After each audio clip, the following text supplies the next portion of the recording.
Hello students, आज मैं ये वीडियो आपके लिए इसलिए लेकर आया हूँ क्योंकि मुझे बहुत सारी क्वेरीज़ आ रही हैं स्कॉलरशिप से रिलेटेड। झारखंड जो स्कॉलरशिप से रिलेटेड मुझे बहुत सारी क्वेरी आई हैं और मजबूरन मुझे ये वीडियो बनाना पड़ा।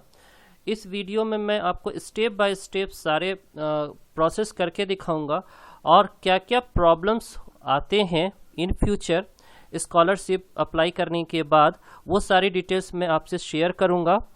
तो इस वीडियो में आप बने रहिए। चलिए वीडियो स्टार्ट करते हैं। जो लोग मेरे चैनल में नए हैं और जिन्होंने अभी तक मेरे चैनल को सब्सक्राइब नहीं किया है, मेरा उनसे रिक्वेस्ट है कि प्लीज़ आप मेरे चैनल को सब्सक्राइब कर दीजिएगा और इस वीडियो को मैक्सिमम लोगों तक शेयर कीजिएगा, क्योंकि बहुत सारे स्टूडेंट्स जो हैं स्कॉलरशिप के लिए अप्लाई करते हैं जिनको बहुत सारा आइडिया नहीं होता है। तो यहाँ मैं स्टेप बाय स्टेप डिटेल्स मैं इसको शेयर करूँगा। तो ये जितने आप शेयर करिएगा उतने लोगों को फ़ायदा पहुँचेगा। चलिए स्टार्ट करते हैं। तो सबसे पहले आपको क्या करना है, सबसे पहले आपको ई कल्याण पोर्टल पे आना है।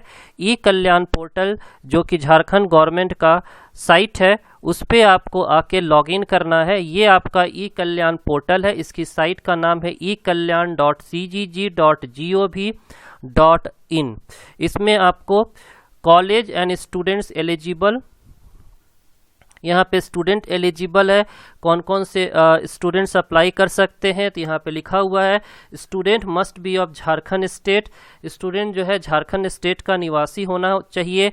Student must be either schedule tribe ST होना चाहिए, शेड्यूल कास्ट एससी होना चाहिए और बैकवर्ड क्लास बीसी होना चाहिए। Student annual family income from all source should not exceed as per the list given below. Schedule caste के जो students हैं उनकी जो एनुअल सैलरी है जो उनके पेरेंट्स की, वो 2,50,000 से ज़्यादा नहीं होनी चाहिए। और बैकवर्ड क्लास के जो पेरेंट्स हैं उनकी जो सैलरी है वो 1,50,000 से ज़्यादा नहीं होनी चाहिए। हु कैन नॉट अप्लाई, कौन कौन लोग अप्लाई नहीं कर सकते हैं।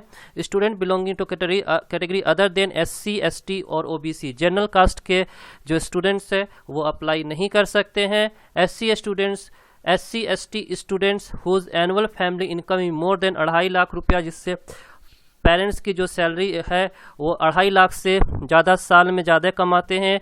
और जो बीसी स्टूडेंट है, बैकवर्ड कास्ट के स्टूडेंट, उनकी फैमिली इनकम अगर 1.5 लाख से ज़्यादा है तो वो लोग अप्लाई नहीं कर सकते हैं। अगर आप ये सारी क्राइटेरिया फुलफिल कर रहे हैं तो आप स्कॉलरशिप के लिए अप्लाई कर सकते हैं। यहाँ पे स्टूडेंट लॉगिन फॉर्म बना हुआ है, यहाँ पे आपको क्लिक करना होगा। इसको क्लिक करने के बाद ये इस तरह का फॉर्म ओपन होगा। इस पे आपको स्टार्ट करना है, अप्लाई करना है। आपका लॉगिन डिटेल जो है मैं आपको स्टेप बाय स्टेप अब बताने जा रहा हूँ। तो क्या करना है आपको लॉगिन के लिए? लॉगिन के लिए आपको अपना नेम या ईमेल या आपका मोबाइल, इन तीनों में से अगर कोई भी है तो आपको यूज़ करना होगा। जैसे आपका नेम और ईमेल और मोबाइल, जैसे मान लीजिए आपका नाम राज है तो आपको राज लिखना होगा। उसके बाद पासवर्ड का ऑप्शन आएगा, तो पासवर्ड के ऑप्शन पे आपको पासवर्ड लिखना होगा।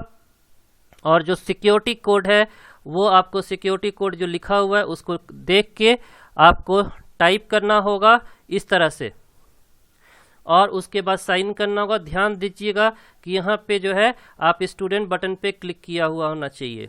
ठीक है, तो ये फर्स्ट स्टेप हुआ आपको लॉगिन करने के लिए। यहाँ पे देखिए pre matric scholarship status, enter your user ID, password and secret code in the link given below to know the status of pre matric scholarship. माने प्री मैट्रिक स्कॉलरशिप हो गया। प्री मैट्रिक स्कॉलरशिप यानी जो pre matric, अगर आप 10th नहीं किए हैं तो आपको जो प्री मैट्रिक के लिए जो स्कॉलरशिप के लिए है उसको अगर चेक करना है, या 10th के बाद पोस्ट मैट्रिक स्कॉलरशिप का स्टेटस चेक करना है, तो उसके लिए भी आपको स्टूडेंट का नेम, पासवर्ड और जो कैप्चा है उसको यूज़ करके अपने स्टेटस को आपको चेक कर सकते हैं।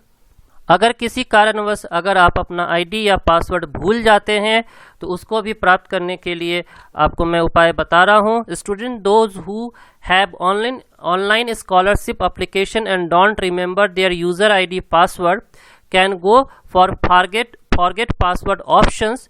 तो आपको क्या करना है, आपको फॉरगेट पासवर्ड ऑप्शन पे आना है और वहाँ पे आपको अपना नाम, अपने पिताजी का नाम, अपना डेट ऑफ बर्थ, अपना मोबाइल नंबर, अपना ईमेल आईडी, ये सब लिख के आपको सबमिट बटन पे क्लिक कर देना है। तो आपको जो फॉरगेट ऑप्शन है वो आप फॉरगेट ऑप्शन से आपको आपका ईमेल आईडी पे या आपके मोबाइल पे जो भी है आपका पासवर्ड जो है, जो भी फॉरगेट है आप भूल गए हैं, वो आप प्राप्त कर सकते हैं।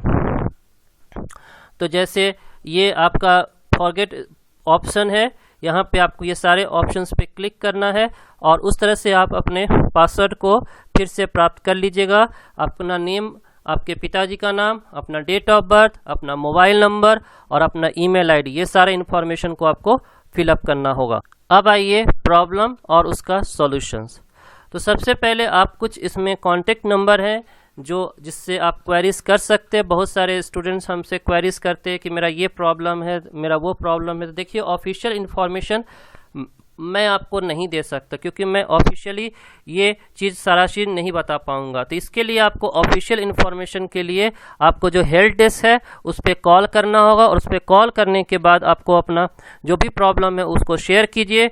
वहाँ से आपको ये सारे इन्फॉर्मेशन मिलेंगे और उसकी जो टाइमिंग है आपको इन्फॉर्मेशन शेयर करने के लिए, वो मंडे टू सैटरडे जो भी वर्किंग डेज होते हैं, जिस दिन ऑफिस खुला हुआ होता है, अगर कोई फेस्टिवल सीजन हुआ या कोई हॉलिडे हुआ तो उस दिन ये हेल्प डेस्क काम नहीं करेगा।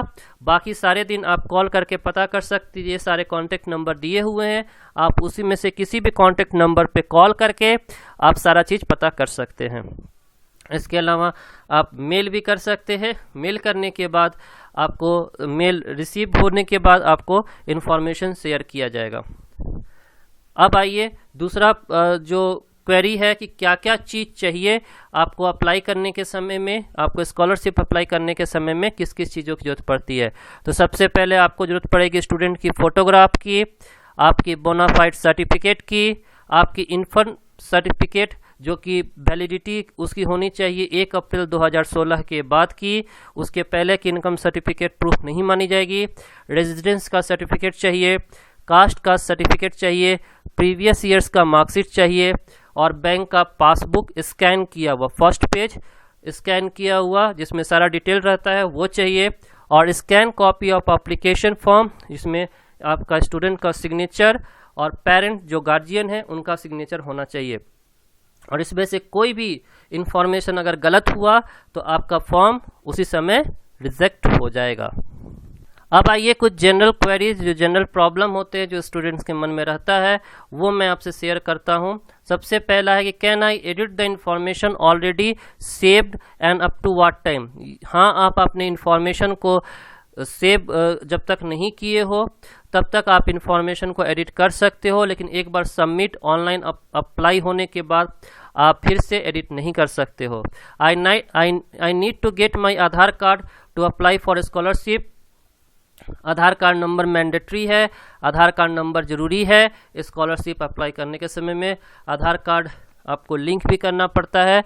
Etch pan card mandatory for applying for scholarship. Pan card जरूरी नहीं है, पैन कार्ड नंबर जरूरी नहीं है आपको अप्लाई करने के लिए। What should I do if I do not find my institute name in the drop down menu? आपके अगर मान लीजिए कि आप जिस इंस्टीट्यूट से आप पढ़ाई कर रहे हो, जिस कॉलेज या स्कूल से पढ़ाई कर रहे हो और वो स्कूल और कॉलेज ड्रॉप डाउन मेन्यू में लिस्ट में नहीं प्राप्त होता है, तो आपको करना क्या है, आपको जो डिस्ट्रिक्ट वेलफेयर ऑफिसर है उनसे कांटेक्ट करना होगा, जो हेल्प डेस्क नंबर है उसके थ्रू, और उनसे अपना कंप्लेन रजिस्टर कराना होगा। How to check the status of my application. किस तरह से अपने एप्लीकेशन को चेक कर सकते हैं कि मेरा अप्रूव हुआ कि नहीं। तो मैंने जैसे आपको स्टार्टिंग में लॉगिन डिटेल इन्फॉर्मेशन आपको जो शेयर किया था, आप उसके थ्रू चेक कर सकते हो। क्या आप प्रिंट आउट ले सकते हो एप्लीकेशन का। In case of fresh you can take the print out of application number of this once you submit and upload finalize the application. आप पहली बार जब सबमिट कर रहे हो तो उस समय आप प्रिंट आउट ले सकते हो। आइए अब हम कुछ जनरल क्वेरीज जो स्टूडेंट के मन में रहता है वो आपसे शेयर करना चाहते हैं। तो सबसे पहले है कि कहाँ अप्लाई कर सकते हो। तो जस्ट मैंने अभी आपको डिस्कस किया कि आप ekalyan.cgg.gov.in के साइट पे जाके आप स्कॉलरशिप के लिए अप्लाई कर सकते हो। आप का लास्ट डेट क्या होता है स्कॉलरशिप के लिए, तो ये 2019-20 के लिए है। तो जस्ट लाइक उसी तरह से आप समझ के रखिए कि जो आपका स्कॉलरशिप के लिए अक्टूबर से नवंबर का जो महीना होता है उस समय तक सारा अपलोड हो जाना चाहिए। तो अभी जो प्रोसेस होता है स्टार्ट हो जाता है और अक्टूबर नवंबर के लास्ट तक आते आते आपका जो है उस साल का स्कॉलरशिप का एप्लीकेशन का लास्ट डेट आता है, उसके बाद वो विंडो क्लोज हो जाता है। उसके बाद पूछा जा रहा है कि where can college get their login detail, college किस तरह से स्टूडेंट का लॉगिन डिटेल प्राप्त कर सकता है। तो all the college within the state will get their login detail user name password from the restrictive district welfare officer. आप DWO जो डिस्ट्रिक्ट वेलफेयर ऑफिसर होते हैं उनसे कांटेक्ट करके आप अपने कॉलेज का जो भी है लॉगिन डिटेल यूजर नेम और पासवर्ड प्राप्त कर सकते हो। Is there any application ID, क्या आपका कोई एप्लीकेशन ID होता है? Yes, an application ID will be provided to the candidate once his application is completed along with the scanned document uploaded successfully. It will be conveyed to candidates through SMS and email. Students should note their application ID as it will be required while applying for renewal. आपको जब आप अपना scholarship का form successfully apply कर देते हो, successfully submit कर देते हो, तो उसके बाद आपको उसका एप्लीकेशन ID मिलेगा जो कि आपको SMS के थ्रू या आपके ईमेल ID के थ्रू आपको इन्फॉर्म किया जाएगा। ये एप्लीकेशन ID बहुत ही इंपॉर्टेंट होता है। जब फिर से रिन्यूअल के लिए स्कॉलरशिप के लिए रिन्यूअल आप अप्लाई करोगे तो उस समय इसी एप्लीकेशन ID को आप यूज़ करोगे। When can student apply for renewal, तो साल में जो है आपको फ्रेश रिन्यूअल और फ्रेश के लिए ऑप्शन आपके जो कल्याण साइट है उस पर आएगा इन्फॉर्मेशन, वहाँ आपको थॉरली चेक करते रहना होगा, आपको अपडेट रहते रहना होगा और वहाँ से जाके आप अप्लाई करोगे रिन्यूअल के लिए जब ऑप्शन आएगा या फ्रेश अप्लाई के लिए जब ऑप्शन आएगा। मैं आशा करता हूँ कि आपकी सारी समस्याओं का समाधान हो गया होगा। आपको फिर भी कोई समस्या अगर रहती है तो आप मुझे कमेंट बॉक्स में कमेंट में लिखिए। अगर वो समस्या मैं सॉल्व कर पाऊँ जरूर सॉल्व करूँगा, लेकिन मेरे आपसे विनम्र अनुरोध है कि जो आपको हेल्प डेस्क में नंबर दिए गए हैं आप उस पर कॉल कीजिए और सारा इन्फॉर्मेशन आपको वहीं से प्राप्त होगा और आप इस तरह से अपने ई कल्याण के साइट पे जाके जो भी आप स्कॉलरशिप से रिलेटेड जो भी प्रॉब्लम है और जो भी उसका अप्लाई करने का प्रोसेस है आप उसको देख सकते हैं। वीडियो में अंत तक बने रहने के लिए धन्यवाद। आप मेरे चैनल को सब्सक्राइब कर दीजिएगा, वीडियो को लाइक कर दीजिएगा और इस वीडियो को मैक्सिमम लोगों तक शेयर कीजिएगा। धन्यवाद।